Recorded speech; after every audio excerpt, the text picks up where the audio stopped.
Hello दोस्तों। तो आज की कहानी हमें नीलेश जी ने भेजी है। नीलेश जी गुजरात के अरवली ज़िले के रहवासी है। ये घटना उनके साथ उनके गर्मियों की छुट्टियों में बनी थी।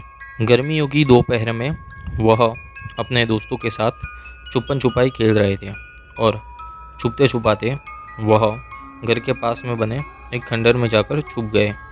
उन्हें वहाँ जाकर छुपे थोड़ी ही देर हुई थी और अचानक से उनके पास वाले रूम में से बिल्ली की आवाज़ें आने लगी और कुछ अजीब सी आवाज़ें आने लगी। उन्हें लगा कि उनका कोई दोस्त बाजू के रूम में आकर छुपा है, तो उन्होंने सोचा कि चलो क्यों ना दोस्त के साथ ही जाकर छुपा जाए। तो धीरे धीरे वह उस रूम की ओर जाने लगे और वो आवाज़ें भी बढ़ने लगी।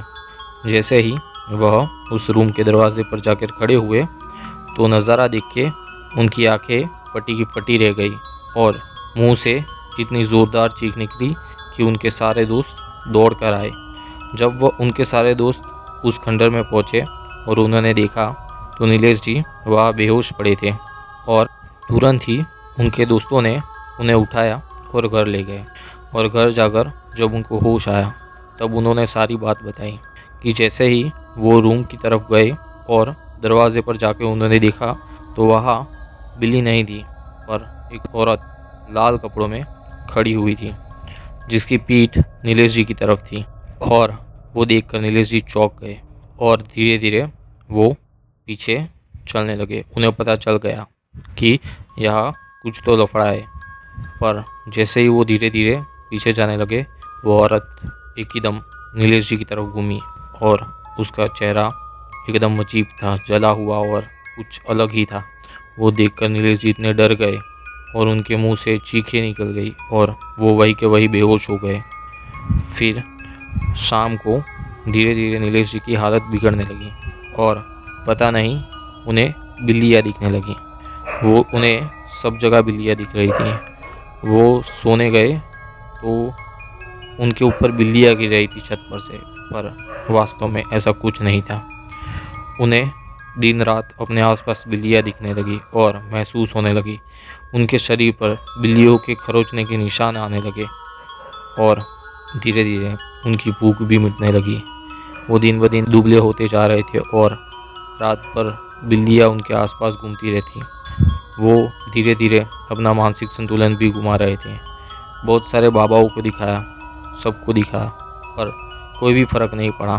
फिर कहीं से उनके पड़ोस में रहने वाले अंकल जाकर किसी अच्छे बाबा का नंबर लेके आए और उन्हें जब फ़ोन लगाया तब बाबा जी ने कहा कि शाम को नीलेश को लेकर आ जाना।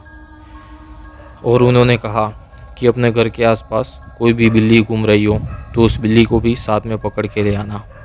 बाबा जी के कहे अनुसार नीलेश और उनके भाई और उनकी मम्मी शाम को तैयार हो गए। नीलेश के भाई ने घर के पास घूमने वाली एक बिल्ली को थैले में भर लिया था और उसके पैर और सब बांध दिया था और वो शाम कर बाबा जी के घर की ओर निकल पड़े। जैसे ही वो बाबा जी के घर पहुँचे, बाबा जी ने उन्हें बाहर खड़ा रखा और बाबा जी ने एक लोटे में पानी लेकर उनके ऊपर घुमाया और उस लोटे को बाहर 4 रास्ते पर जाकर उड़ेल दिया।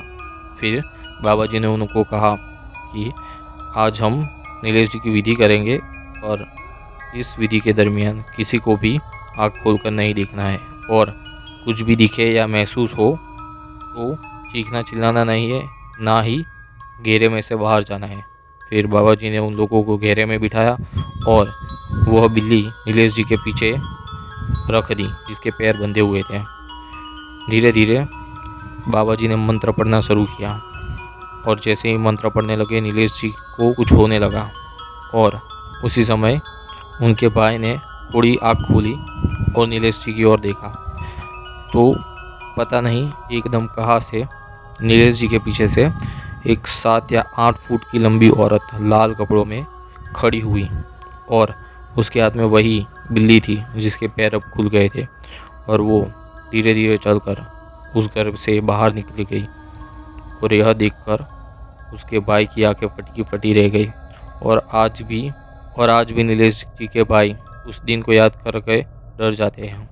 आज नीलेश जी ठीक है, उन्हें बाबा जी ने हाथ पर बांधने के लिए धागा दिया था और अभी सब ठीक है। वो अच्छी तरह से रह रहे और अपनी पढ़ाई कर रहे। तो ये थी आज की स्टोरी। प्लीज़ कमेंट कीजिएगा और बताइएगा कि आपको ये कहानी कैसी लगी।